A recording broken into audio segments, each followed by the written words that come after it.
Now broadcasting from the Next Gen Conservative Studio in sunny South Florida, bringing you the latest in politics, current events, and pop culture. This is the Whitfield Report with Sam Whitfield.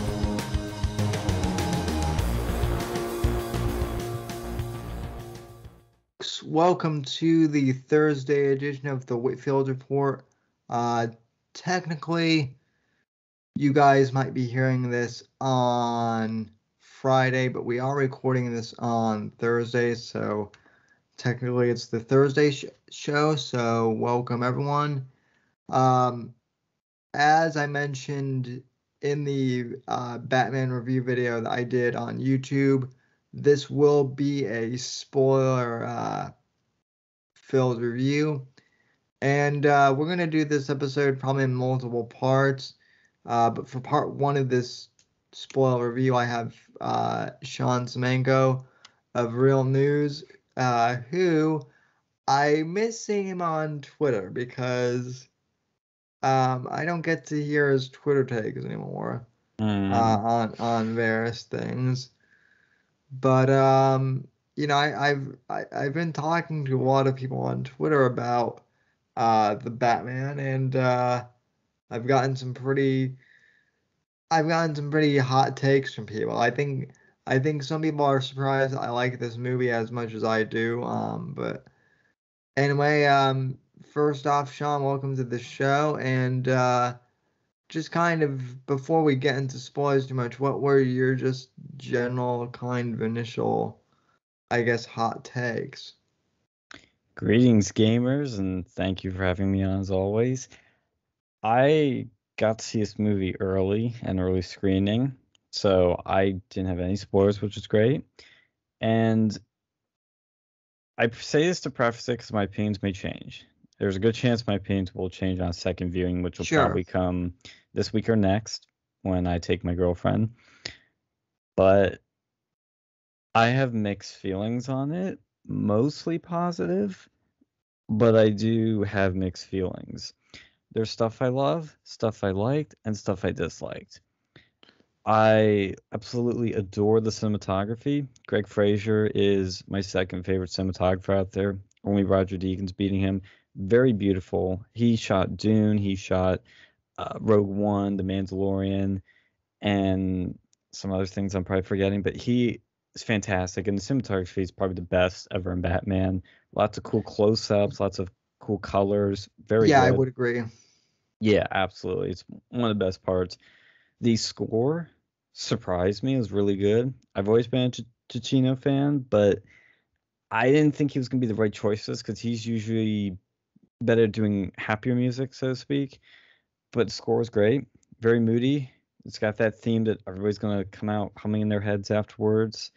And it's actually very simple. It's only 2 notes on the piano. I know how to play. It's very simple, but it's very good.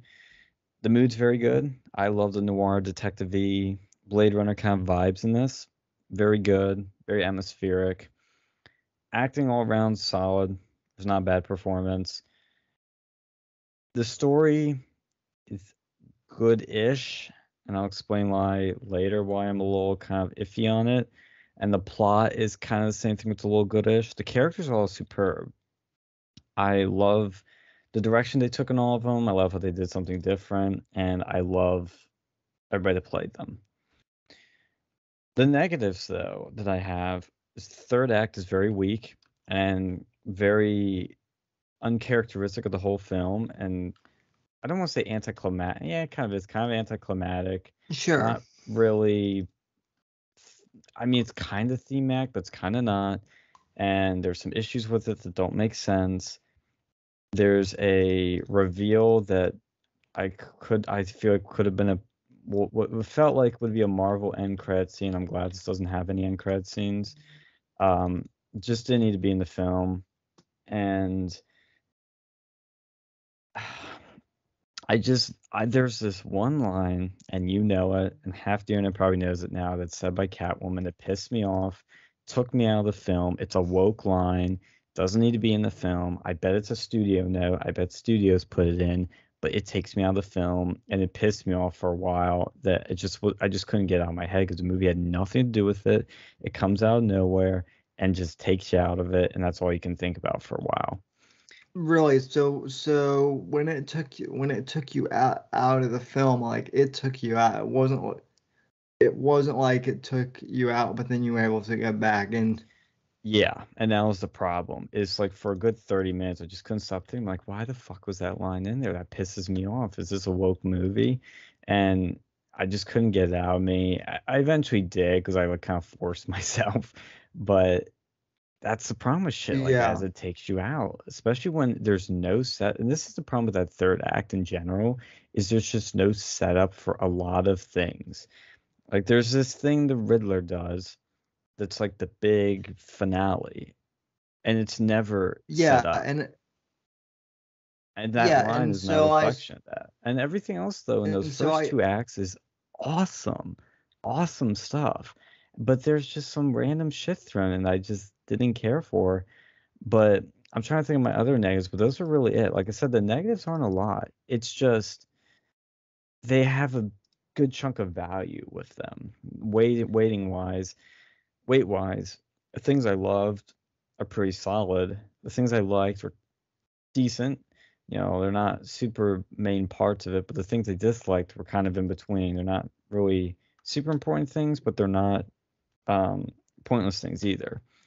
And so that's where the only other thing I really just kind of didn't care for is their portrayal of Bruce Wayne in this. I think Pattinson is fantastic. I think he's fine. I think he's great. I've always really thought he has potential, and I didn't think he was going to be bad in this at all. But his Bruce Wayne, I didn't care for, and it's not because I see what they're going to probably do with some character growth with him, which I think is good. But I think it was a little overdone in the moody depressiveness of him. It didn't feel like that when he was Batman, he was a different person. I mean, it kind of does. It feels like he's letting his rage out. But when he's Bruce Wayne, I expected a little something different. I understand that he's more comfortable as Batman, and he's Batman through 90% of the film, which I thought was cool and was different. That's great. But when he's Bruce Wayne, I expected some more vulnerability, maybe, or some more something that's hiding behind that mask. And I think that would have been more interesting to see that this guy is like really broken. Like you get the vibe that he's broken, but you never really see it. You can tell he's depressed, you can tell he's going through shit, but you can't really see why, and you can't really see all the effects on him. You see it a little bit where people are like, oh, you're not very charitable, you're not really doing much, we could use you. And there's like a subtle thing somebody mentioned, and I'll let you give your thoughts, that was a really cool detail. But you notice that whenever he's outside, he puts sunglasses on. And that's because he's used to being outside at night and the sun's too bright for him. He's never outside, like physically outside, without sunglasses. When he goes inside a building, he takes them off, but like in the funeral scene. But I thought that was a really smart detail. Like there's a lot of really smart, cool things in this, but everything added together, it doesn't completely fit. It's not a masterpiece. It's good. I'd give it like maybe an 8 out of 10, but it's definitely not the best Batman I've seen. It's probably the most comic accurate adaptation, which I think is cool, and I like that. But I think it was not as good as I thought it was going to be, but it was not as bad as some were thinking it was going to be. I didn't like it as much as I thought I would, but I still liked it. Yeah, and I mean, I think that's actually a pretty fair analysis. I mean, I gave it like a 9.5 out of 10, which, again, I know that's pretty high for some people, and Yeah, it's generous. I also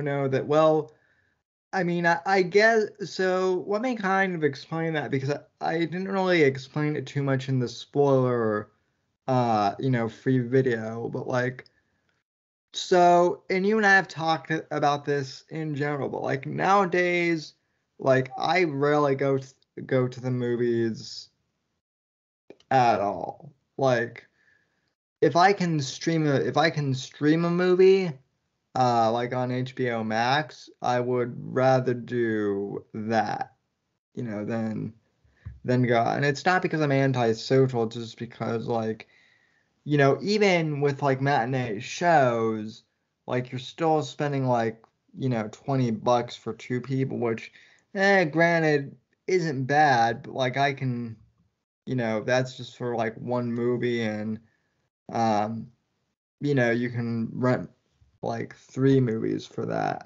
like on demand or something. So, you know, going to the theaters, like I've done it twice this year, and I've liked it, but like I guess, you know, I mean, going into this movie, I didn't really have any expectations, like whether it would be good or bad, and I guess I was kind of surprised at how good it was, because as like a long-term Batman fan, like I've read the comics since I was a kid, uh, so like a lot of the like the notes of like the Long Halloween and Batman Year One that they, you know, used in this, like I picked up on. And you know, so as far as like the influence of the comic books, like, you know, it was definitely recognized, which I really loved in this one, because I feel like with the Christopher Nolan films, like as great as they are, they were kind of doing their own thing. Yeah. And so the fact that this was like, you know, really like attempting to be, you know, comic book accurate. Like again, it wasn't perfect, but like they made a damn great effort. So I have to give them props on that. Um, you know, like you said, the cinematography was like was gorgeous. And I have to say that that is like the one thing that like really sucked me in, was like I felt like I was in Gotham. You know, Yeah. I didn't feel like I was, you know, in New York masquerading as Gotham, or that I was in Chicago masquerading as Gotham. I felt that I was like in Gotham City proper. And I do like how they kind of made the city like a character in the film in of itself. Which is usually the case with these Blade Runner noir type things, which is what they were going for, and I think that works really Right. well. Um, you know, and as far as Pattinson goes, like Pattinson. honest, yeah, Pattinson, as I call him. Um, you I know that people were making fun of him, being like, "Oh, this is gonna be, you know, Twilight Sparkly Batman," and it's like, ever since Daniel Craig like basically blew everyone's mind with how good he was as James Bond, like you know, I try not to jump the shark, because I'm kind of like, okay, well, you know, so and so might surprise you, he and Robert Pattinson definitely did. I wouldn't say that he's the best Batman, but he potentially could be in future films. I just think it's really still too easy. It's really still too early to tell. But I like his depiction of, you know, as Batman. I also I liked how this was the first time we've actually seen Batman be through and through a detective of a detective story. I know Yeah, that's being said a lot about this, but it is true because you see that in Dark Knight a little bit. You see that in other ones a little bit, but you don't see a full-on detective story where they're hunting clues and trying to find the killer and they finally find him. And that's again one of the problems I do have, which I'll get into. Can we go into spoilers now, or are we sure, gonna do a spoiler sure. free? Yeah, we can go full on into spoilers. So Okay, so spoiler warning, 100% spoilers. This is where things get anticlimactic for me is at the end because the Riddler's introduced, and I think the Riddler, by the way, best version of the Riddler by far. I oh am like, yeah. I mean, this is how the Riddler is. He's basically the Zodiac killer, and I think that works really well because it's scary, it's realistic without being this goofy sort of Jim Carrey version that's just doesn't really work for me. I like my Batman serious with comic relief, but like serious and grounded and Yeah. realistic. I think that's where a lot of superhero movies should go, but I'm just not into the whole fantastical superhero thing. And Neither am I. yeah, so that's why Batman's always been my favorite. And it's also darker, which makes it my favorite. But I love the Riddler. I think Paul Dano was great. I don't think he was amazing. I feel like there was just enough of him that he gives a great performance, but I wanted more out of it. It feels like, it felt like to me a lot of times there wasn't really a lot of the audience for participation. What I mean by that is when Batman finds these clues, he figures out like right then and there most of the time. I mean, there's times and it works and it's good where you kind of don't know what the fuck these clues mean and it's still kind of lingering in that. And there's some twists with that, like the L and the La part that the Penguin figures like that stuff's good. I just didn't feel like there was enough for the audience to kind of piece things together. And then when you finally get to it, it's kind of what you kind of expect. Like at first, I didn't know what he meant by "see you in hell." Again, good mystery. I didn't understand, or I didn't know who his final target really would be. But I had a good guess it'd be Bruce Wayne, and well, shockingly, it is. But the problem I have is that by the end of it, that's not like the real end goal with him. The end goal is he wants to flood the city. And there's no setup. I didn't know Gotham had seawalls until he told us. I didn't know that was going to be a thing except from the trailers. And why is he doing that? I don't understand. I still don't understand his motivation for flooding Gotham. I get to an extent, but I still don't get it. Well, and the other thing that someone pointed out was like, and I think this was Gary from Nerdrotic that pointed this out, was where the hell did he get the resources to like Yeah. and like You could say his online community, but that's a bit yeah, of a and stretch. well, yeah, and I mean also like By the way, you the know Riddler's like a streamer in this, if anybody didn't know. He's like literally a live streamer. well, I mean so I will say that like the live streaming thing is kind of cool because Yeah, I like liked it. because they've done that in the comics and for the past couple of years, and I don't know if you've played like any of the Arkham games, I but own them, but I played one of them like when I was really young, but I own them and I want to play them. yeah, so in that game, like you basically talk to Riddler like over a computer screen, and like he'll give you like puzzles, and you have to like either run around Arkham Asylum or run around Gotham City to do that, and so like that version of the Riddler was definitely in this movie. Um, and yeah, when it comes to Paul Dano, I feel like he did a really good job of Riddler.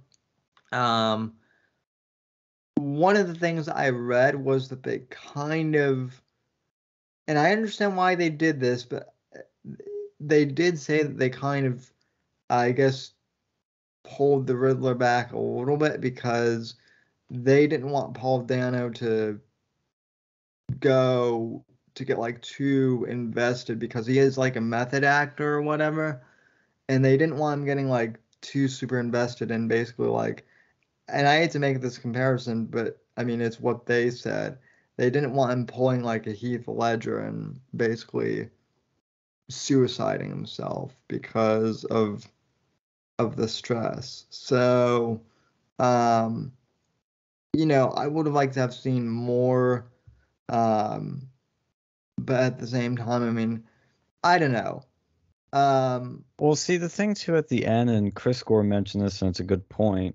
I mean, it's very clear that this movie has a lot of inspirations from the comics, plus inspirations from Seven. I'd even argue Blade Runner, Zodiac, and a few other movies.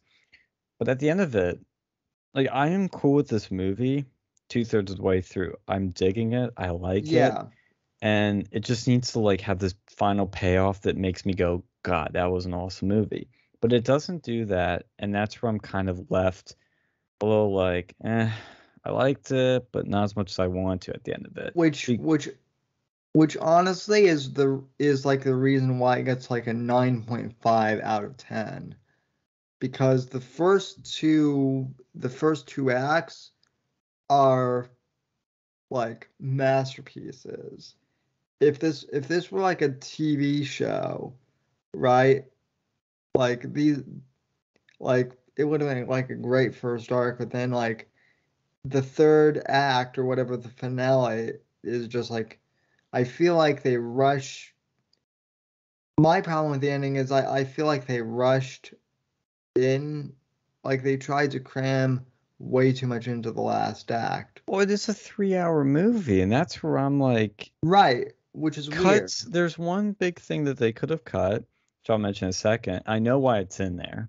Cut that, and then you could have had like a 2.5 hour movie or 2 hour 45 minutes with a much tighter, cleaner movie that was better. Honestly, when you say TV show, that's what really intrigues me. This really, if we really want to be honest, should have been an HBO Max TV series. It would have Yeah, been the biggest thing since Game of Thrones. Having this style Batman in a TV series where he every week is trying to solve a mystery. And maybe the mystery lingers through the whole first season. Maybe it's 3 episode arcs. It could be the coolest TV show ever. Ever. I mean, it would be so good seeing this Batman in a TV setting with big HBO budget, Game of Thrones budget thrown at it, and this talent involved. It would be fantastic. Like I would love the shit out of that, and it yeah, would be one of the most successful TV shows of all time. It just would be. That's what they should do. I don't want a Penguin TV series. I don't. I want this as a TV series. And with the ending though, the whole movie is pretty small scale, and I mean that in a good way. It's very, Batman, Gordon, and Catwoman figuring this whole mystery out with the Riddler, and Penguin, this crime lord that's in the city. It's all that stuff is set up well. It builds well. You get world building, but it's all contained in this city in a pretty small scale way, where there's just this guy murdering some big name people. But at the end of it, it goes into the whole city's gonna be flooded. It gets into this big Hollywood spectacle, which I'm not saying that's necessarily a bad thing, but it feels for this movie uncharacteristic. Whereas with Seven, it's small scale and it ends small scale. It ends with Kevin Spacey, Morgan Freeman, and Brad Pitt in a box in the middle of a field. And it's dramatic. It's one of the most memorable endings in cinema. It's superb. It's a great plot twist, and it leaves you going like blown away by the end of it. You don't need a big spectacle, and I feel like that's what the movie wins. It fucking needs this big spectacle at the end of it, but it really didn't. I think what they were going for was Batman starting off very reclusive and just kicking people's ass and ruling by fear. But by the end of it, he realizes I need to put fear into the criminals, but I also need to give the people hope. I need to give them a symbol. And he's sort of developing the idea of what Batman is, which, the Dark Knight trilogy does, and this does, which is cool. But it didn't really. At first, I didn't realize that's what it was trying to say until I thought about it later. It's not very clear in that, and the way they go about it, they could have done it in a cooler way. yeah, and I agree. I agree with you because like the thing it is like and that's the other thing that I like about this. And this is one movie where I felt like this is one area where I felt like the Dark Knight trilogy like started off really strong at, but then kind of like, for the Dark Knight and the Dark Knight Rises, this is where the Christopher Nolan movies kind of fall apart.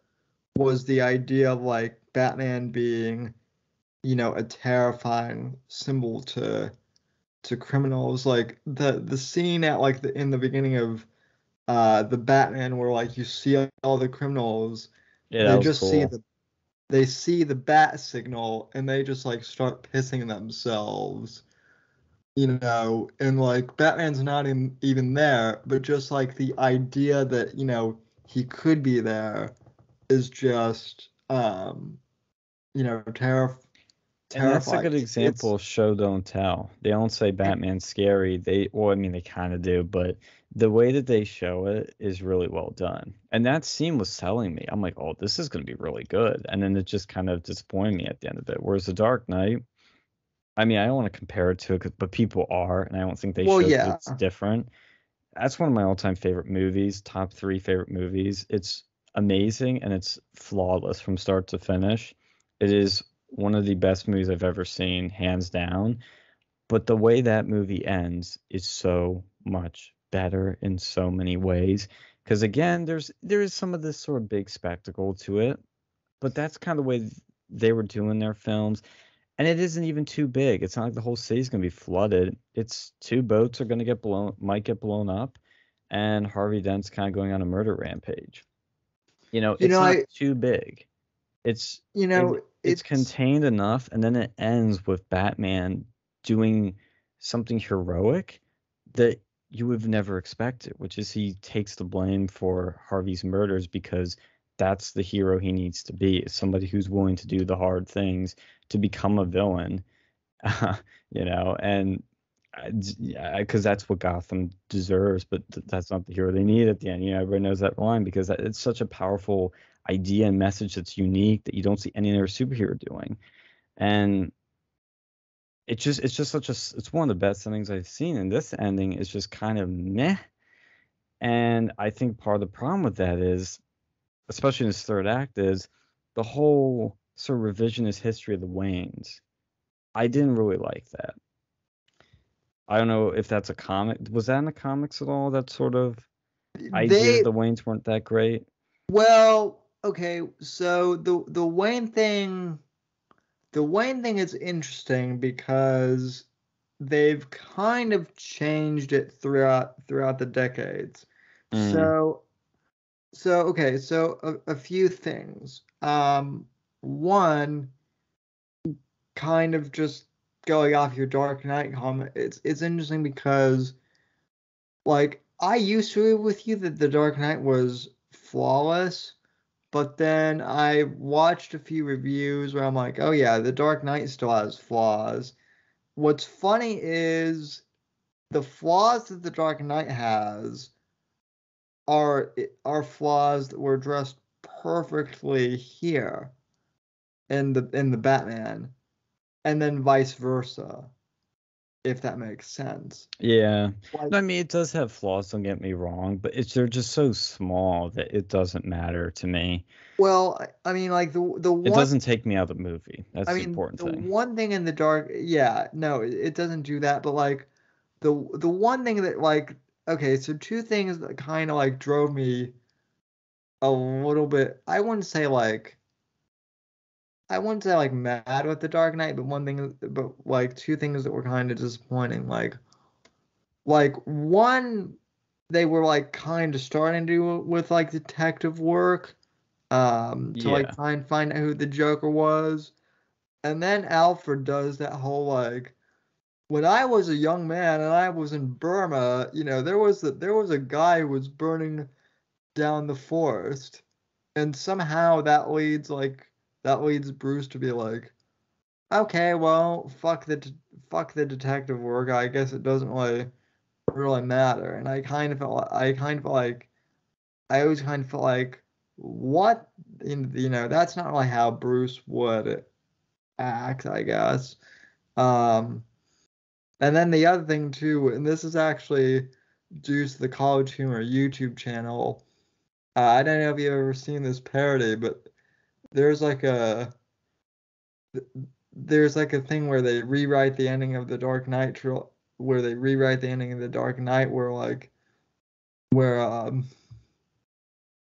where Gordon's like, wait a minute, you don't have to take the fall for Harvey Dent. You can just blame everything on the crazed clown man.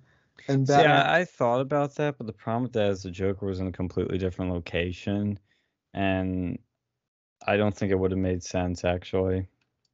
Yeah, I mean, that's a good point. Because Harvey Dent dies in a different location, so it wouldn't make sense. And the Joker's like dangling. Yeah, that's a good point. But I mean, again, those are just like two very minor flaws I have with The Dark Knight, right? Other than that, it is a perfect movie. Now, as far as like the world building in this one, like with the mob and whatnot, I really adore that because like in the comics, especially like in the 80s during Batman Year One, like before like you get the rogues gallery, so to speak, like the mob in Gotham is like Batman's main, like antagonist for like the first like roughly 2 to 3 years of his career. And so the fact that they really focused on that, and like and then introduced the later the Riddler kind of as an element, outside that was really good. Yeah, I Um, like that.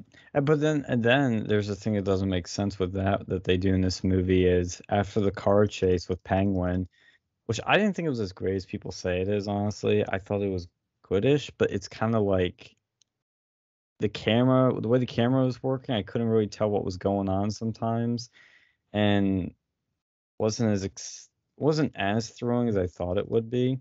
But by the end of it, like Penguin like just fucking like messes up this entire highway. And him and Gordon, like, they have him against the wall later and they're getting answers out of him. And then they just leave him. Like, this y- is a guy that's literally committed so many, broken so many laws and they just leave him. And yeah, the reason they leave him is because he needs to kill what's his face at the end of it. yeah, that does kind of annoy me, and I guess part of the reason why they did that is because they're setting up Colin Farrell's like Penguin series on HBO, but They can do that. I mean, there's a lot like of ways you can do that, but this is just it's a plot hole because they yeah, would have like arrested him. I mean, maybe he breaks out of jail, you could do shit like that, yeah, but have Penguin break out of jail or something like that, or well, no since Chapo. I mean, that's what he or feels like is one of those guys that has so much influence and people everywhere that he could like buy people off to get him out of jail. right, exactly, have something like that, Oh, but then for when Riddler's in jail, he of course bumps into the Joker in the other cell, which I don't know how I feel about that because on the one yeah. hand, I was like, oh, is this the Joker? I can't tell. And then I could tell. It's pretty obvious by the end of it, but it felt kind of forced into the movie to set up a sequel. I know Matt Reeves keeps saying, well, he may not be in the sequel. No, he's gonna be in the sequel. It's pretty clear. Like it's obvious as shit. But I wish it was Joaquin's Joker. Yes, and that's one thing that I think that's one thing that you and I have talked about too is I feel like this Batman would be perfect for uh the Joker that we got in Joker. Because as much as that Joker is a very different take, he's more of this mentally unstable idiot, which in many ways wouldn't work as a nemesis to Batman. The problem I have is we've had like three fucking new Jokers in the past like few years now. We had Jared Leto, Joaquin, and now this guy. And I think I'm just kind of I won't say I'm sick of the Joker because I love the Joker. It's one of the greatest villains ever created. But I just feel like it's going to get harder and harder to do really good ones that are different. And I think we should try doing different villains, which is what I liked about this is it did the Riddler and in a Right. different, cool, better way. But I don't want to see another Joker because I don't think it's going to. I mean, I could be wrong. Don't get me wrong. They could prove me wrong, but I just don't think it will work that well. Yeah, well, I mean, when I saw Joker and I saw yeah, I get that he's more mentally unstable and he, he suffers from a mental illness. I get that, but that's kind of the Joker that I would want to see face off against Batman just because I feel like that would be so much more different, for Batman to face, as opposed to a mobster, which was what Jack Nicholson was, or an anarchist, which is what Ledger was. Like it would have been different. It would be, and it sounds like what they're going for with this one is that he has this facial deformity where he's always smiling and then he eventually embraces it after being bullied with it for it. And that is something different. I just don't know if it's going to really work. But I did like the Penguin in this. I think Colin Farrell is great. Probably one of the better performances, very indistinguishable. I think he's the perfect Penguin, and I think he does it Yeah. really well. But back to the Wayne thing, I just thought that was so stupid because initially you're like, I get kind of pissed because I'm like, oh, they're trying to make the rich people bad, and they're trying to make the Waynes bad, which I think is kind of lazy. That's done a lot nowadays. Well, But then it kind of saves itself because it's like, oh, he didn't intend for these people to get killed. But it gets wrapped up real quickly in this one conversation. Then I'm like, well, what was the point of that? so in the comics, in the Long Halloween. So okay, so Falcone is essentially supposed to be like the Godfather Yeah, type figure in like the Batman universe, so to speak, right? yeah, And the fact that they killed him off so early in this, I mean, they didn't kill him off early in the movie, but I mean, I guess like he should have stuck around for one more movie, I feel like, because in the comics, like he's actually a very important, you know, character, and I feel like they kind of killed him off a little too early on in the series, but anyway, so like the whole part about him like going to Thomas Wayne for help because he got shot and Thomas Wayne um like saved his life, like that all happened in the comics, and the way that Alfred explains that to Bruce in the comics was, well, your dad was a doctor, he was a surgeon, yeah. so obviously he wasn't going to, turn someone down who needed help.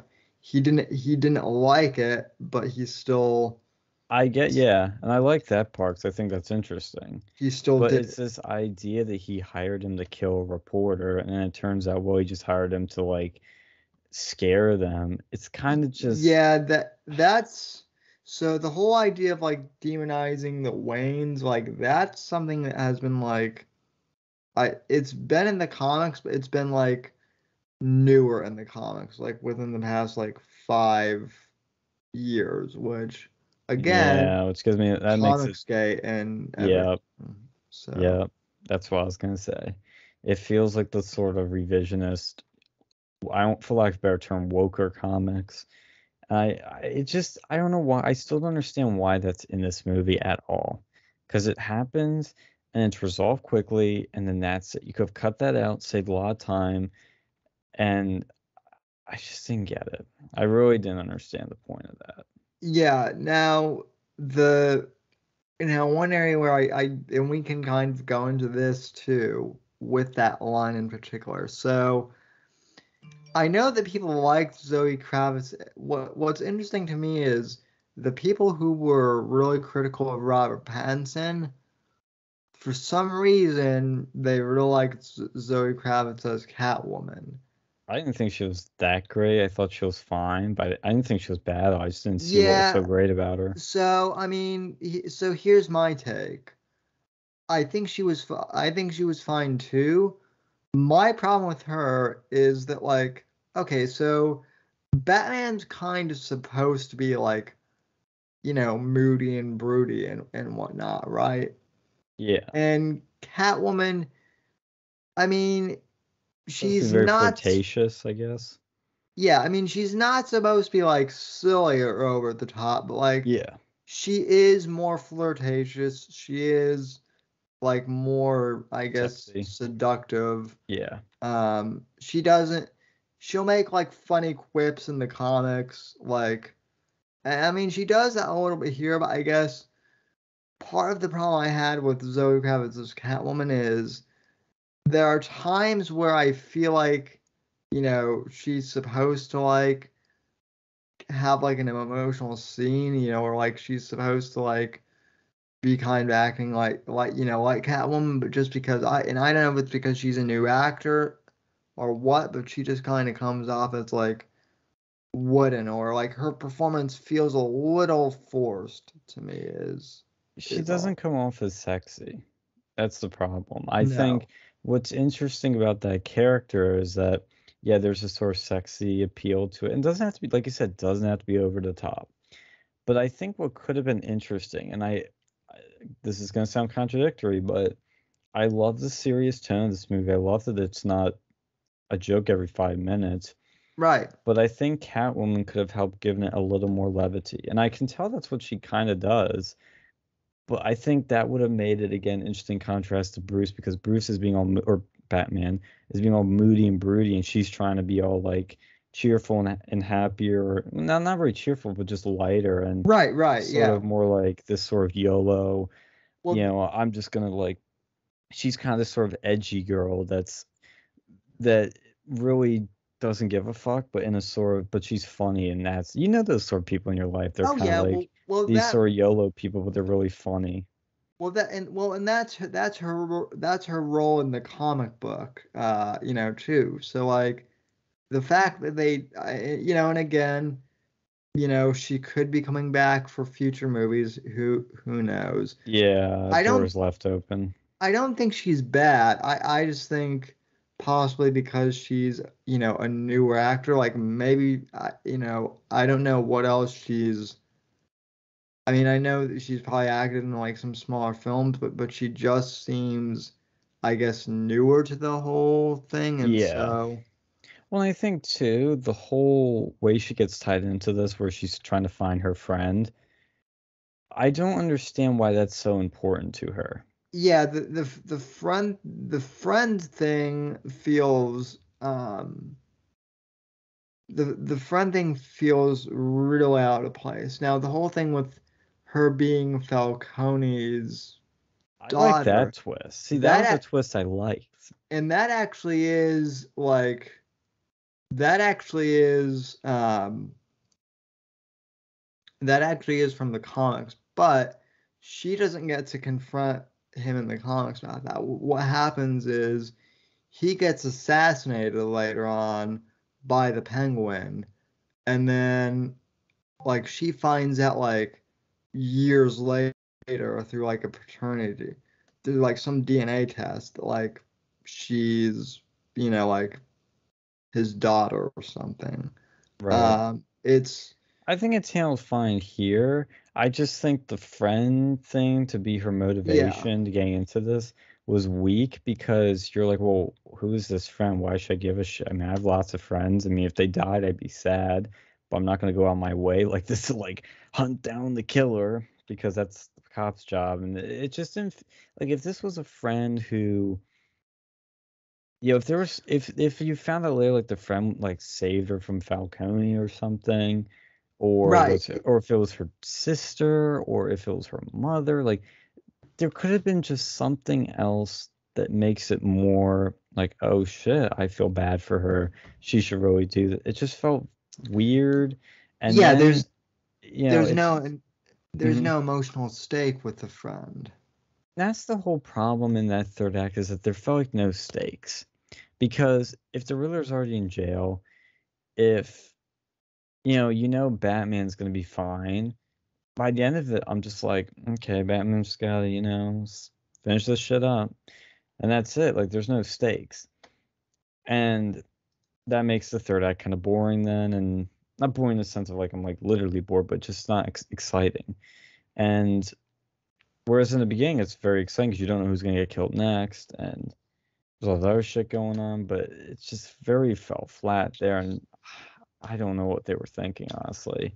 And with Catwoman, to wrap my thoughts up with her, that woke line just pisses me the fuck off, because it doesn't need to be in the movie.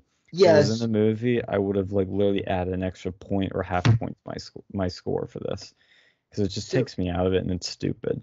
So let's dive into that specifically, actually, if we may, because again, that's one of the reasons why it kind of faltered for me too. Um, so that line, a bunch of, she makes the comment about how, there are a bunch of rich white, men in Gotham, or something to that effect, right? Well, this is the thing, is it's really one word that makes this sting. It's Yeah, white. If you just said rich men or rich people, it would have been fine. Literally would have been fine. It still kind of comes out left field, but it would have been fine. It's the fact that it makes it racial that yeah, is not necessary and pisses me off. Because Catwoman, throughout this whole thing, she doesn't do any I mean, she does steal money from the criminals, but you don't get the sense that she's this sort of I hate the rich or I'm a social justice warrior. You just get the sense that she's poor, trying to make ends meet, but right. she works her way into the mob and takes their money. And that's fine. That is fine, and I like that. The fact that they had to make it about rich white men is stupid and I doesn't need to be there. And it just took in my theater too. I was just kind of like, fuck this, fuck that. Like in my head, I'm like that. But one person in my theater was like, like almost sort of cheering at it, but nobody else was. It was just such a bullshit line. And I just don't get it. And it just really annoyed me. But I had to keep saying to myself, okay, it's just one line. It's just one line. It's just one line. It's just one line. Don't let it kill the whole movie, but it is what it is. I didn't think the movie would be woke, and I don't think it is, but that makes me question it. And if that line wasn't there, I wouldn't have started questioning it. Okay, okay. So here are my thoughts on the line. So, because it did bother me too, but it bothered me for a different reason. Well, okay, it bothered me for the same reason and for the different reason too. So, which are kind of the same thing. It's kind of weird. So, okay, so that line about the rich, people, like, minus the one word, which is white. That line that she gives is right out of The Long Halloween. Like Mm. like literally minus that one word, it's like word for word. So I'm like, oh, cool. Like, whoever like wrote the script, like they really did read the comic book. Like, this is cool. And then like she adds in like the white thing, and I'm like, wait, why, why did they add, why did they add that? Like, it's basically like they took like a perfectly good line I that ruined it. literally didn't need to be changed, Yeah. literally part of a comic book, and then just to fit modern day sensibilities or whatever, um, which was Walter Hamada's doing. He's the one who's basically like he's the big social justice head honcho at DC now. So, and he was an executive producer. Because I did stay and watch the end credits, and once I saw his name under like executive producer, I'm like, oh, that's where that line came from. Mm. But yeah, like it was funny because like there were like, and granted, I'm in Florida, so pretty conservative state, but like there were like a couple of groans from people, even from some of the black people in the theater. Like there was this one black guy who actually was like, who was like, it was like, man, we don't need to be talking about race in a Batman movie. True. I just I came here with my family. This was like afterwards. I overheard him. He's like, Man, I just want to go to the movies to escape from the world, like not be reminded of all this, you And know. that's why it pissed me off. It's like So, real, yeah. I mean, so true. Because that's kind of the tricky thing with this movie is on the one hand, it's very reflective of the world we live in, and that's why I like, but it's also why I don't like. So I'm like, I don't want to live in that world of movies. But yeah, that was just well, I mean, thing that I the thing that I like is that is that for the most part, I feel like this movie actually is reflective in like a realistic way of how the world is, yeah. as opposed to like the social justice realm See, of the things, which ironic thing is is, who is Catwoman falling in love with? A rich white man. That's what got me. Is like I right. started thinking maybe it's not woke, but no, it is a woke line. But it just is like very ironic that she falls for the rich white male. So Well, although in this version, like she doesn't yet know that that Bruce is Batman, yeah, which is kind of interesting because like she actually like figures out pretty early on in the comic books that that Bruce is Batman. Oh, okay, so that's my other problem with the third act is like the Riddler basically like basically just like deducing that Bruce is Batman. That well, he really deduces, but then he realizes or you think he has, but he really hasn't. I don't know if you picked up on that, but that was kind of what happens at the end. Is he thinks the audience thinks he's deduced that, but he really hasn't. oh Maybe I'm misreading it, but that's kind of how I interpreted it. It was a bit yeah. confusing, don't get me Well, wrong. okay, so honestly, my thoughts on the final act was so I have so again, I have mixed feelings on that third act because I don't mind the flooding itself because that flooding, believe it or not, is from a story called um No Man's Land where Gotham literally does flood. Well, see, that And would be fine if they set it up. And it's yeah, like, oh, Gotham has seawalls? I didn't fucking know that. yeah, but they didn't set it well. And the other thing too is like the so in the comic book, basically Gotham gets like hit by an earthquake, which basically like breaks down the seawalls. So like no one's really at fault for it, but just like because it's like a natural thing that happens.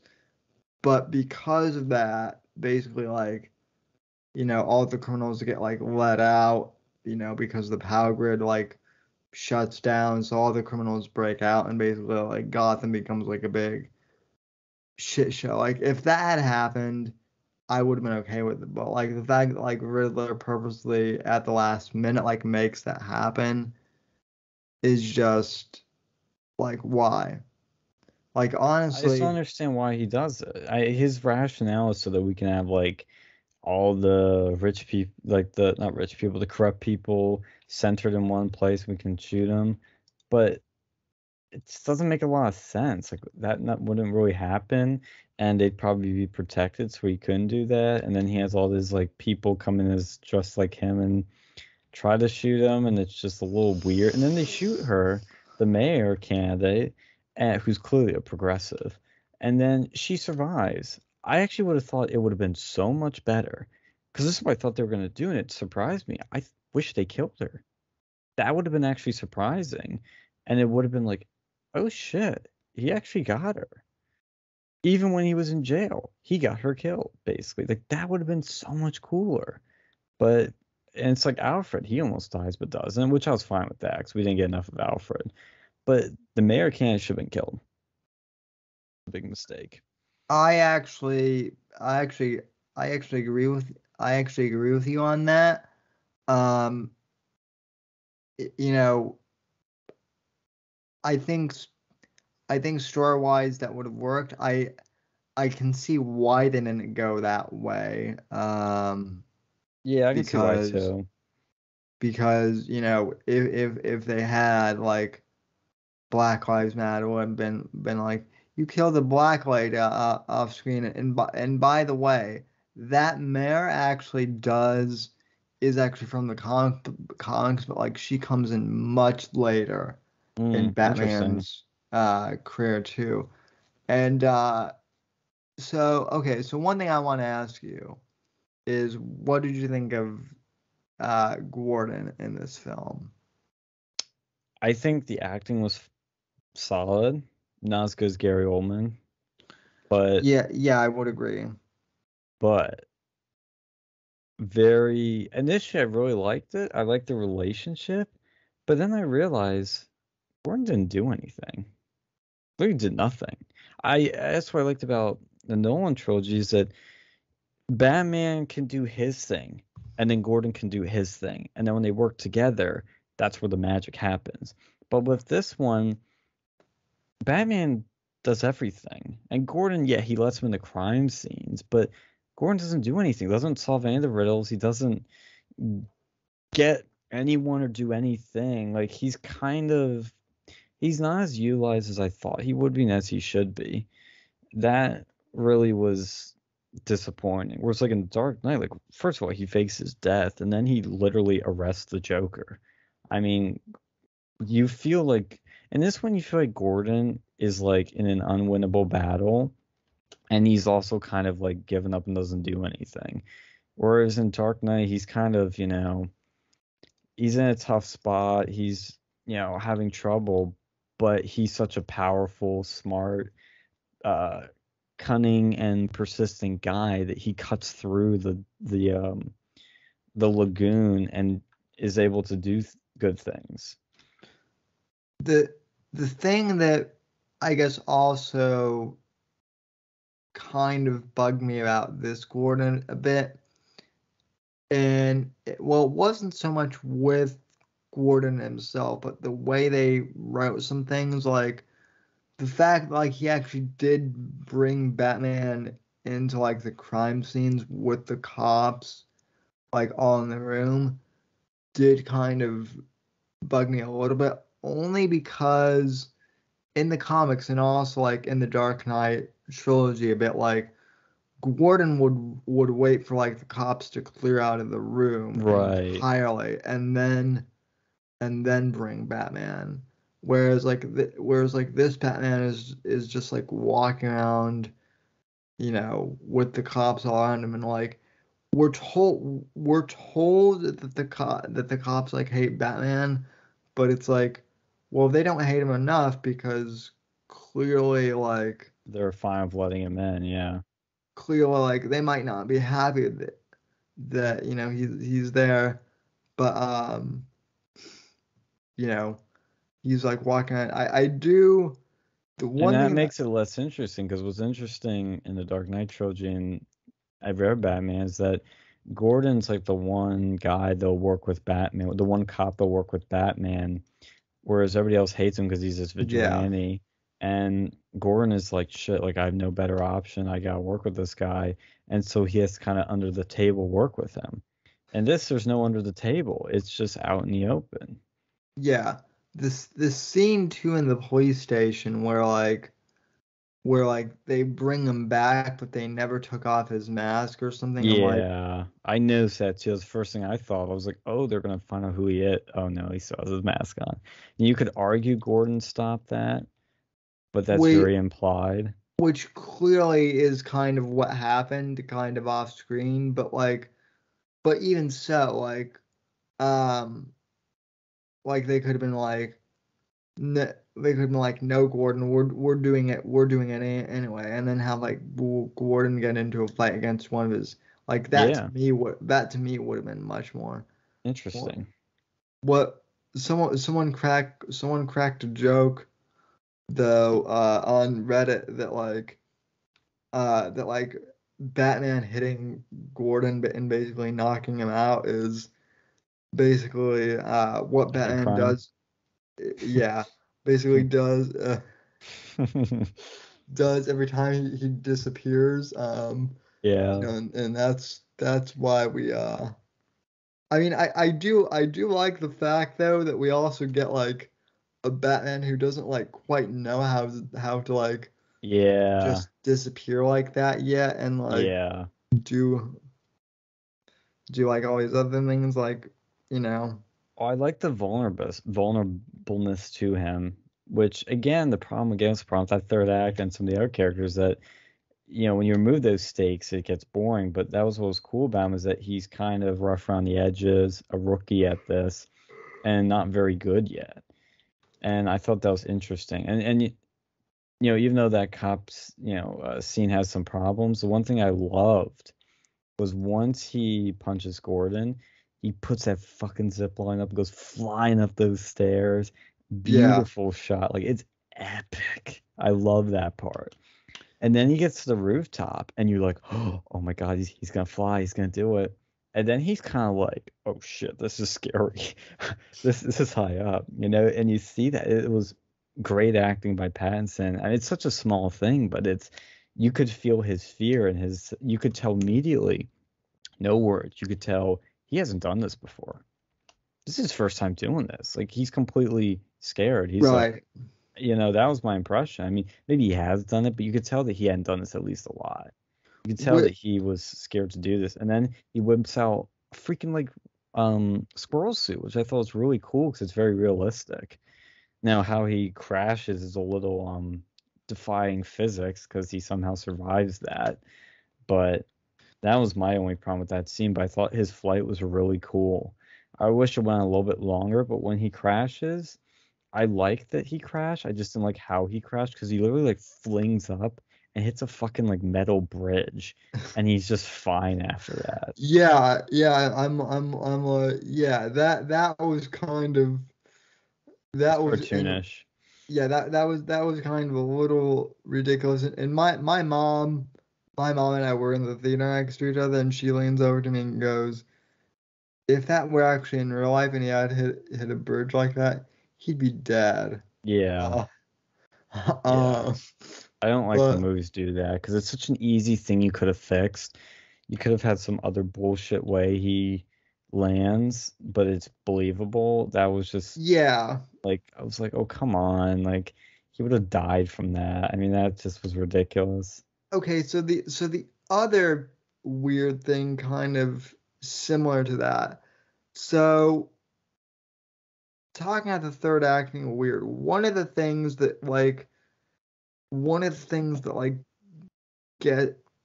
kind of gets me is there's like a part in the third act where Batman gets shot in like someplace in his armor.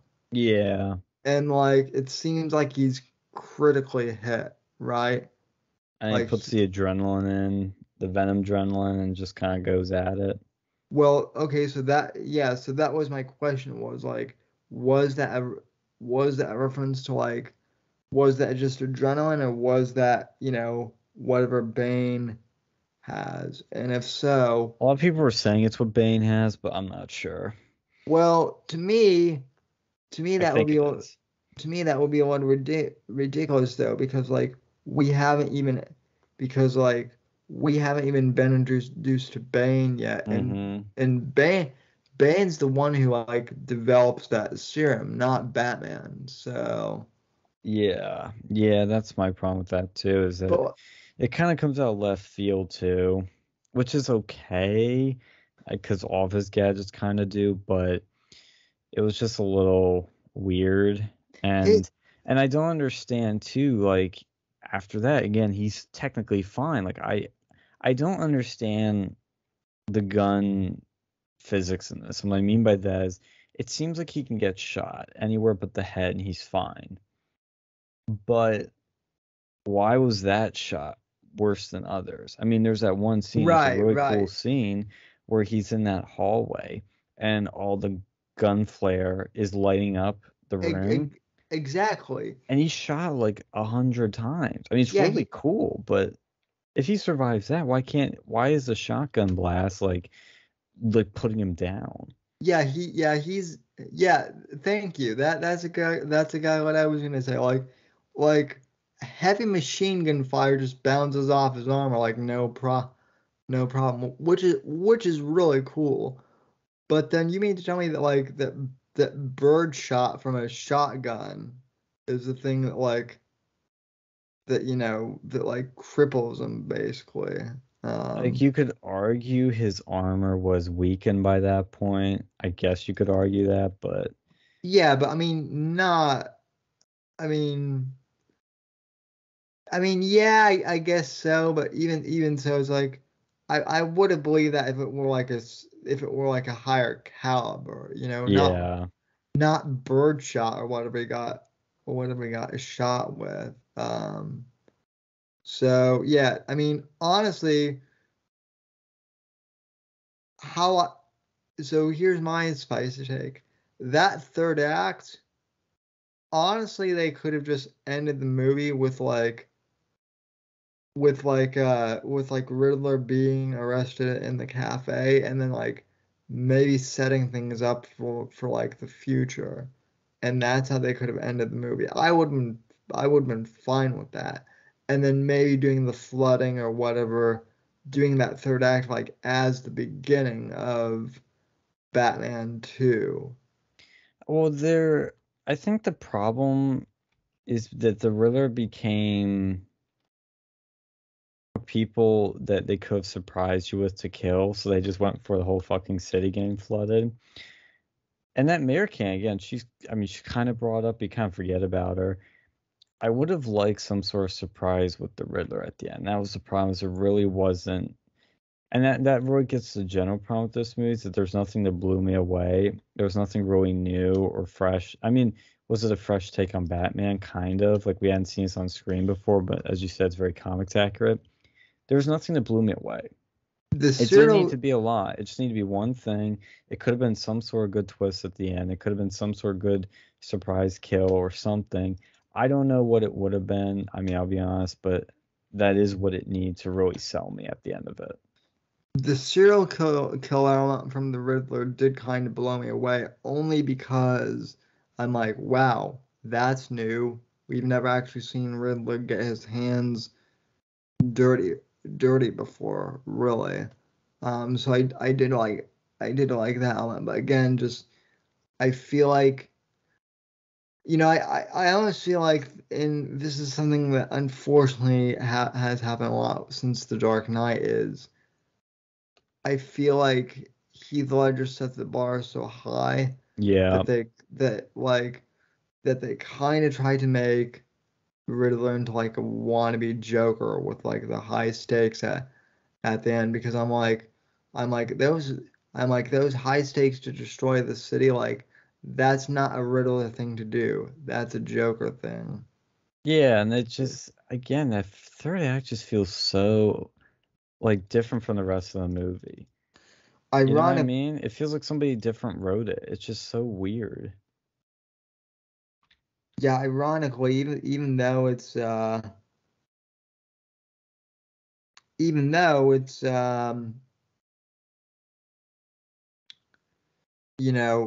even though it's like a 3-hour movie, that third act feels like they rushed through it almost. So yeah, and I mean, I think they were like I said, they're trying to get this arc with Batman. Because at the end of it too, I kind of felt, and I see it now, but I kind of felt like, well, what was the point of all that? Well, what's the theme here? What's the message here? I was kind of just confused. I'm like, well, what was the point of all that? Like, okay, there's this case that they don't really solve it. I mean, they kind of do. It just was like very strange. And I have realized later that the point was that Batman is kind of trying to figure out who he is and what he's got to do. But they didn't explore it enough. And they could have, because there were things you could have cut. And they could have. And I think they could have done something more with the Riddler, like some sort of kill or something that makes Batman confront that idea more. I mean, it could have been just more creative. I think that's really what I'm trying to say is that the Yeah. ending felt very sort of lazy, typical Hollywood, and not interesting or creative, which the rest of the movie was shaping towards that. Well, the one thing that I didn't like about this movie either is that like okay, so this Alfred, right? We don't really get like a lot of screen time with Alfred, right? Yeah, and I think that was fine, but I would have liked more. I mean, so okay, so my whole thing was they should have given Alfred slightly more screen time if they were going to kill, like do the assassination attempt thing like they did because like okay, so the one thing I love about the Dark Knight trilogy, aside from Christian Bale, is Michael Caine. Oh, he's In my perfect. Michael Caine is the perfect Alfred, and like they actually give that Alfred a lot to do in those movies. Like he's actually like a he I mean he's Bruce's father, in those movies. And he is here a bit too, but I feel like here he just plays like the I'm Batman's butler slash assistant, you know. Mm-hmm. So like when he got when like he was in the hospital, like yeah, those stakes were there, but it's only because like it's Alfred and we know there are supposed to be those stakes. Like it would have been much higher if that had been like Michael Caine's Alfred, that was like a quintessential, that actually had like more character development. The one thing I will say that I like that was a good twist that really it got everybody in my theater is when you hear that phone ringing, everybody's like, Alfred, don't pick up the phone. Alfred, don't, or no, do pick up the phone. It's like, Alfred, whatever you do, don't open that letter. Pick up the phone. Pick up the phone. Come on, come on. But then you realize that Batman's actually calling that woman. I don't remember who she was, and not actually Alfred. I thought that was really well done because you thought he was trying to call him and he wasn't picking up for whatever reason. Right. I thought that was really good. But then again, it's one of those things that, like you said, you didn't get enough emotional investment with Alfred to really feel it other than just like, oh my God, it's Alfred. So then that's why, again, this is why I have mixed feelings in this movie because there's so many things I like and then there's a whole good chunk of things that just bugged me. Yeah, in general, I would still rate it, pretty high. Maybe now, like I would still give like a 9, maybe not like a 9.5. But again, still like this is like everything I wanted in the Batman movie, I got, Mm-hmm. which, you know, like we got the true like film noir setting, we got the detective story. And, those ones were like ones that, I think everyone wanted, and we got all the characters that were strong, and yeah. Other than that line, it wasn't too woke, and I really do hope that like Hollywood continues to realize that like that's the direction to trend is like less woke because like I guess here's my thing is like the Star Wars trilogy, the new one, the Disney trilogy, is the wokest shit I've ever seen. And so my kind of scale now is not so much is it woke, it's well, is it Disney levels of woke?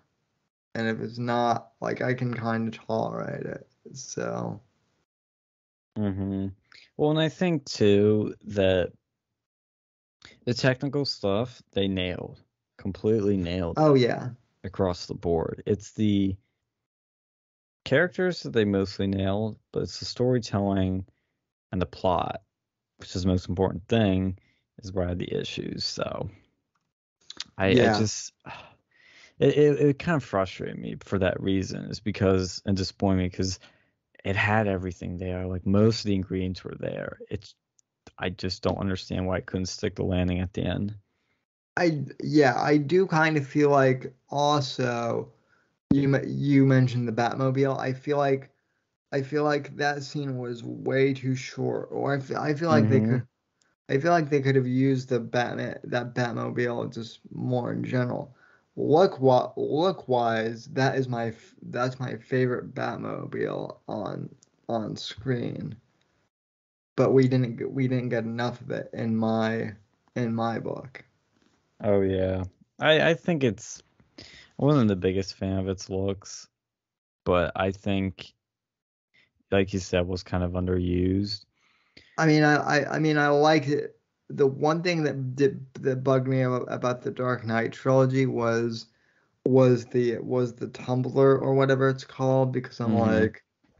because I'm like, yeah, no, there's no way that thing would realistically be going on like the roads without it like crushing, like not even like, like on purpose, but what just like crushing rando civilian cars and whatnot, like, So to me, like Batman having like a souped up sports car just seems like much more realistic.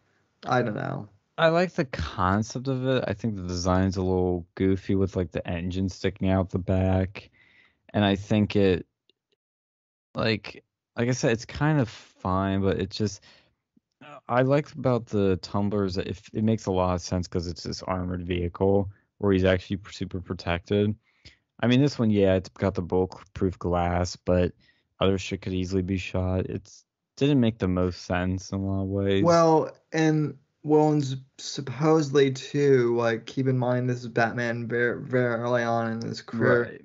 So what Matt Reeves has said is that like we're going to get upgrades over time to Yeah, and that's why I to was suspecting, and that's what I hope for. to a lot of stuff too. So um well, great man. Any final thoughts? Any thoughts just on movies in general, I guess. Well, the last thing I'll say is, what do you think of the use of the Nirvana song? I well, I mean, I'm kind of from the generation that likes Nirvana. I don't know if it's I don't know if Zoomy Zoomers are into Nirvana. A lot of them have the T-shirts, but don't know what the hell it is. You know, I was kind of worried about it, because I was kind of like, oh great, just another excuse to use a Nirvana song for nostalgia. But the way they like incorporated it in, it was actually like it wasn't like amazing, but I think it fit well in this. So um I uh, think it definitely was something different for Batman, at least. It kind of worked. It didn't take me, I didn't hate it. I I liked it the first time it was used. I think it was fine. I probably, yeah. if I were directing this movie, I probably wouldn't have done it. But the second time it was used at the end, that's where it didn't really work so much for me. Yeah. Because it's supposed to be a hopeful moment, but it's like Well, it just didn't really jive well with me at the end. Well, I am glad that they used something in the way as opposed to something like smells like Teen Spirit, or something that's like, I mean, something in the way is like, I guess a popular song. Well, I mean, that whole Nevermind album is, but like I guess I'm glad that they used that song off of it as opposed to like something else. You know what I No, mean? me too. I think it works super well in the trailer. Like it's perfect in the trailer. I just think didn't it didn't fit the second time. They used it once, I would have been fine with it. The fact they used it again made me kind of like, I don't know. Again, I have to see this movie again to really have better opinions, but I also think, again, going back to Bruce a bit, it made it feel a little bit too emo, a little bit too, like I said, Bruce being, I joked about with you, I'm like, he seems like an emo with the hair, like I called it, Yeah, and other people said that after. I think they did that a little too much. It was just, and I get that he's young. yeah, It's just a little too much. I think he displayed depression extremely well with this sort of quiet, low-spoken voice sort of way. Like I said, his acting wasn't the problem. I just think it was you didn't see enough of his pain in a more colorful way that would have shown more sides to it. It felt very sort of one-dimensional. and that is one thing that like I kind of hope we get in future films too, um like the one thing I hate that they do with Robert Pattinson is they always do this thing where like in all of his movies they give him like this messy hair look. Mm, And it bothers me because like in real life, when he's just being Robert Pattinson, he actually, like he actually like his hairstyle I guess is like not like super coiffed, but it's like it's normal, right? Like yeah. he's very presentable, like, and he's very like very straight, very coiffed. Like, I mean, obviously he's British, so it kind of goes along with that. But like, I'm kind of like, why did they feel the need to like emo, do like the whole like grunge look, like Yeah, well, because like the Reeves really felt that he was writing Batman as Kurt Cobain, which is fine, but like I said, it's overdone. Yeah, I mean, like emotionally, yes, I get that, but like look wise, like have Batman have Bruce look a little bit like a billionaire, a little bit. Well, that So was the thing. He felt like just a kid. Yeah, I get it, he's younger, but he didn't feel like a rich kid. He felt like a grungy middle class kid, or even he didn't really feel rich until he shows up to a funeral, in a suit. But yeah, I totally agree. And yeah, it's just, and that's literally my whole feelings of this is it just doesn't quite work as well as I wanted it to.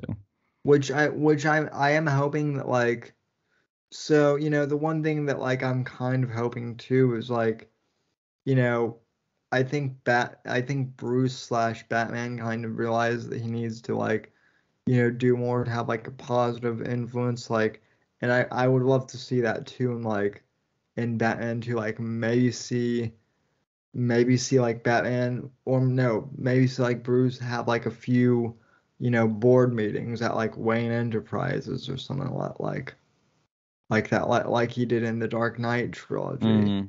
like have that side of like Bruce Wayne as like the shrewd businessman too. So, Well, that's what's um, kind of weird. Like I said, his Batman I think is perfect. Like it's great. The Bruce didn't feel like Bruce enough. Like I get the difference of it. I like that it was different, but it didn't feel like a different Bruce. It just felt like somebody else. If they had like, cause like you say, he doesn't feel like he's rich at all. I just don't. I feel like he was just literally like left with this money and that's it.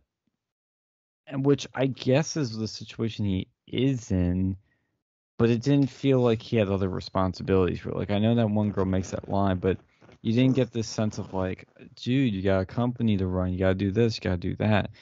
It didn't feel like he had any Bruce responsibilities. So he could be Batman all the time, you know? yeah, well, he does say that he doesn't like care about like his fortune or something, right?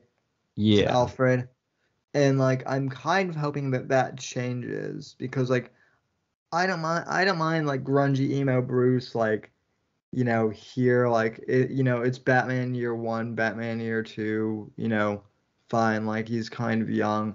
I'm hoping though that, like, along with Batman's, character kind of involvement, like, you get like a more mature Bruce Wayne in future films, because like otherwise it's not gonna, like, it's just not gonna be Batman. So Right, and I think building to that's interesting, which is again why I like how they started this way. But if they add some scenes, like let's say business executives calling him, or him having to show up to Wayne Enterprise one day, you would have gotten that sense that he didn't want to do this, or he's at a board, or leaves, something, because it feels like very sort of mid arc with him. Like you don't really feel like you're starting out somewhere. You kind of feel like you're thrown right. into the middle too much. If they'd thrown you in where he's trying to do that stuff, but then doesn't want to, realizes like, yeah, this really isn't what I want to do, would have made a lot more sense. Yeah. Um, That's all my thoughts. I encourage people to see it though in theaters. It's an awesome theater experience.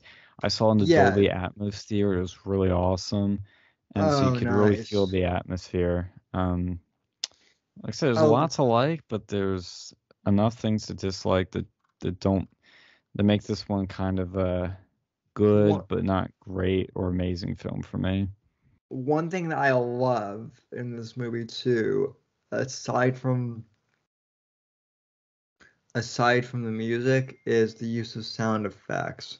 Oh, it's great. Yeah, And the it, technical like, stuff is just amazing. specifically like the use of like Batman's you know footsteps too, and like how they were like dark and brooding, and like, you can, before you even see him, like, you can hear him, Mm-hmm. like, enter a room, and like, criminals just start, panicking. Like he's not like doing any of the weird stuff, like, jumping in through the ceiling or anything like that early on in the film. He's just like walking into a room, and already people are like, nervous. That's great too. But yeah, I mean, again, go and see this movie, in theaters if you can. It is worth the money. I'm hoping that they do like that when they do release it, I'm hoping that they do a good transfer of this film. Mm-hmm. Yeah, and I agree with the way he'd walk is fantastic, and his eye acting, because it's hard to act in the bat suit because you can't really see most of his face, but the acting he does through his eyes and his glares and his looks is fantastic, and the way the Oh, it's camera is like perfect. super close up, like you really do feel like you're in the room with him. It I really does a lot of that stuff so well.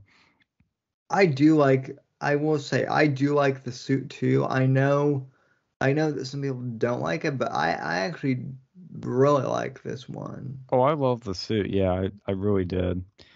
I don't want it. May be the one thing that I think is better than the Nolans was the suit.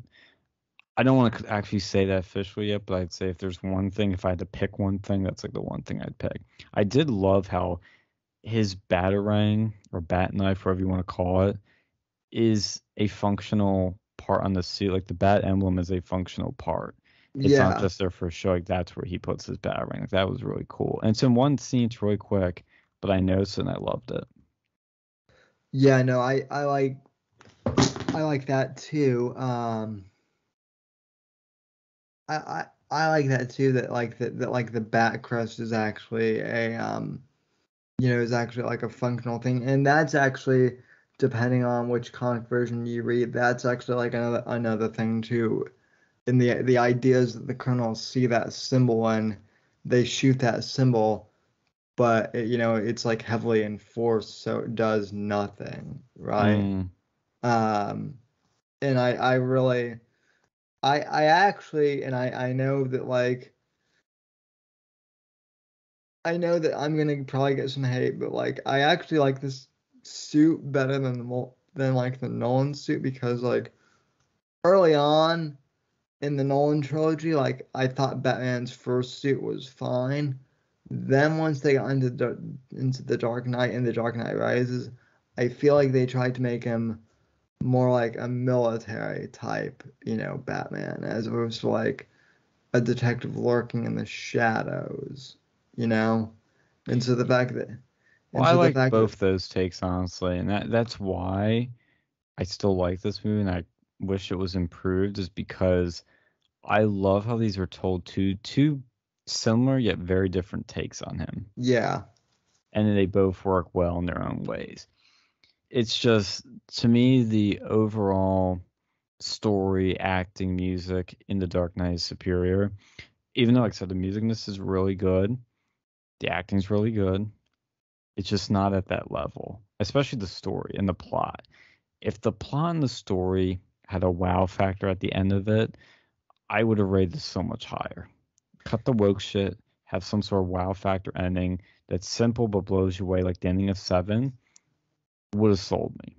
Yeah. And that's how this could have been powerful, but it lacks that powerful punch at the end, which makes it a little hollow for me, a little just But the one thing I did get from this, I thought, and this is the last thing I'll finally say, they make Batman feel so much more like a freak in this, I don't know if you got that vibe, but I was kind of just like, this motherfucker's walking around a bat suit. This is like, you kind of step back and think how crazy this actually is and how, I don't want to say silly in a negative way, but you're just like, this is like, and this guy's got issues. And I thought that was really good. Well, you don't really feel that normally. I thought that was really good. And the side characters, the way they acted, like, oh, you can let this freak into the crime scene, like that sort of stuff helped build it really well. I mean, that was the one thing that was really good. Well, and that's one thing that is one thing that I said to my mom that I liked about this one is, like, yeah, clearly Bruce Wayne, like, even in like the comic books, like clearly Bruce Wayne has issues. He dresses up in a giant bat suit, and fight, which again is one reason why I think the whole,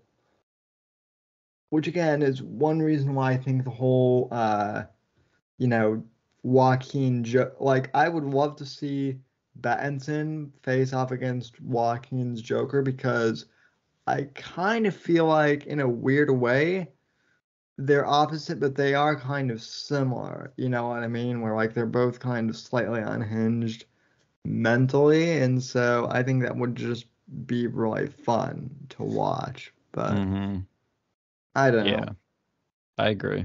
And kind of, the other thing that I like in this film is that we don't actually see the murder of Thomas and Martha Wayne in this film. Yeah. And I like that Batman is also kind of established. We don't need yet another origin story of Batman.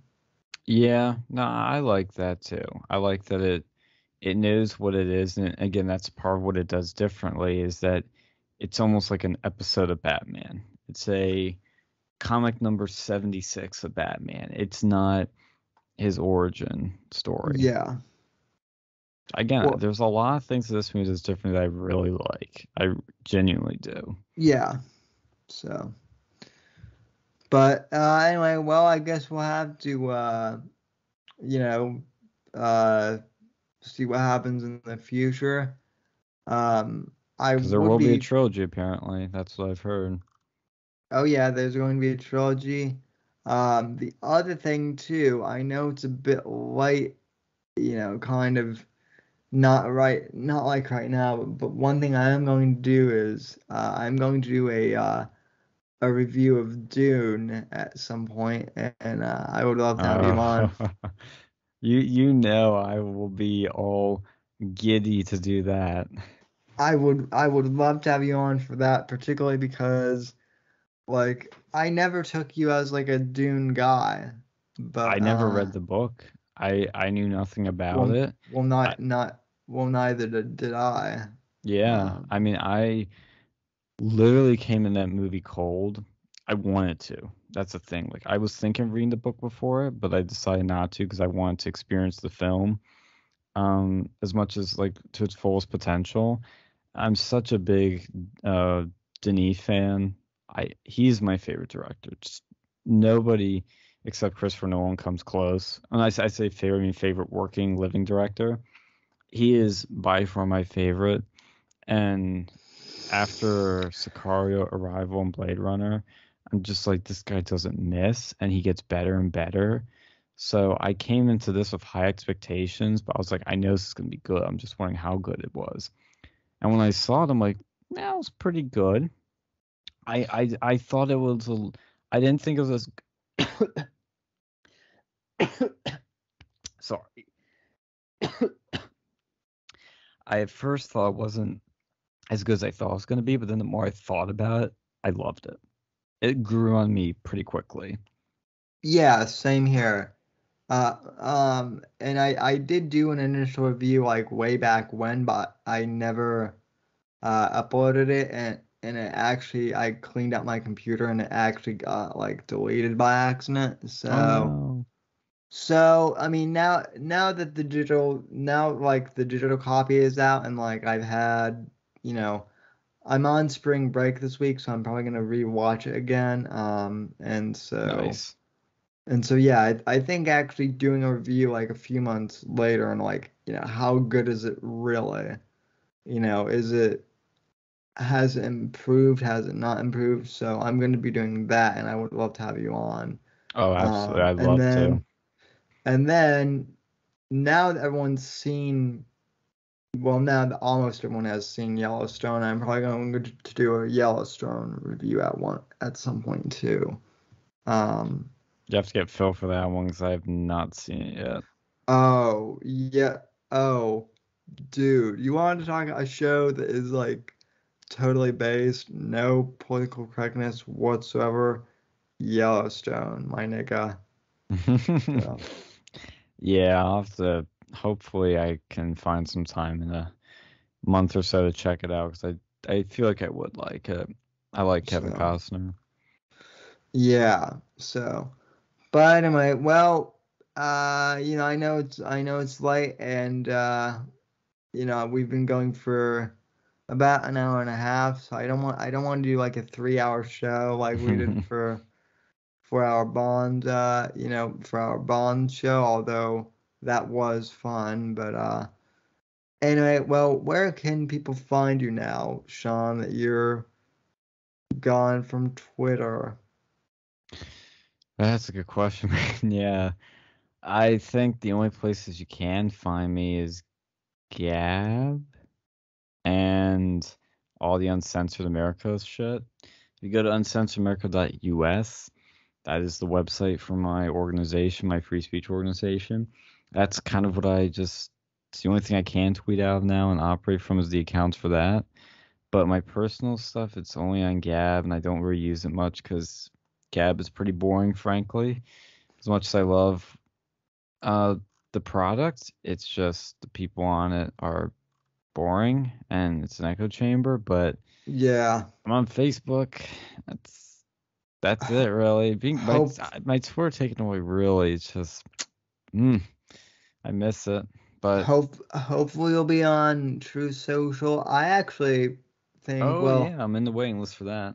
Yep, so am I. And after the podcast, I'll talk to you because I actually have an idea for you maybe, but we'll let the good people go.